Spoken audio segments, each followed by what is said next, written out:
ምንም የሚያስለቅስ ነገር እኮ የለም ሀይሚ። በእናትህ በቃ ምን ተረዳ። እኔ እሺ ምን ላድርጋቸው? እኔን ሳትረጂኝ ምን ላድርጋቸው? እሺ እዚህ ቤት ወይኔ ጉዴ ምን ላድርጋቸው? እሺ እኔ ምን ልሆን? እሺ እኔስ ምን ልበላቸው? እኔ ምን ላድርጋቸው? አላውቅም። በቃ የምታደርገውን ነገር አድርግ። ኦኬ በቃ አንተ ማድረግ ያለብህን ነገር አድርግ። በጣም ብዙ መማር መታረም ይቀርሃል አንተ። በቃ መልካም ሁሉ እመኝልሃለሁ። ከዚህ በላይ ነው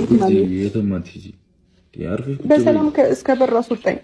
ሻንጣውን እንዴት እንዳወረድኩት ነው አንጨቃጨቅሽ። አንጨቃጨቅሽ እንዴ ዝም ብሎ ከመሬት ተነስቶ የሚወጣ እኔ ልውጣልሽ። በቃ ይኸው መውጣታ ሁሌ በዚህ ጉዳይ እንጨቃጨቅ። እወጣለሁ አትወጪም?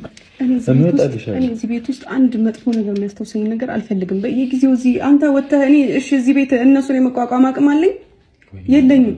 እሺ ለኔ ታይቸው እነሱን ላስተካክሎሽ። እኔ እኮ እንድናገራትም እኮ አልፈቀድሽልኝም። ሂጄ ላውራት ስልሽ እምቢ አልሽኝ አይደል? ተቆጣሽኝ አይደል? ቁጭ ብዬ ያልኩት ምን ታወራታለህ?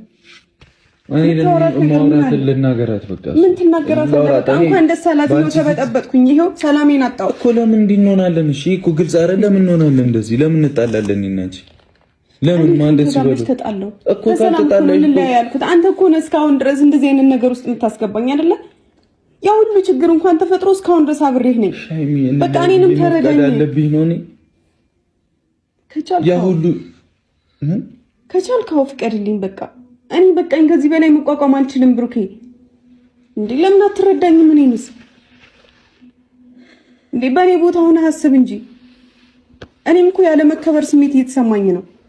የትኛውም ሴት እየመጣ አንዷ አርግዛ ትመጣለች፣ አንዷ የሆነ ነገር ነገም ደግሞ ሌላ ነገር። የዩ ነገር ከኔ ጋር አይገናኝም። በእናትሽ ስለዩ ተው። እኔ ስለሷ መስማትም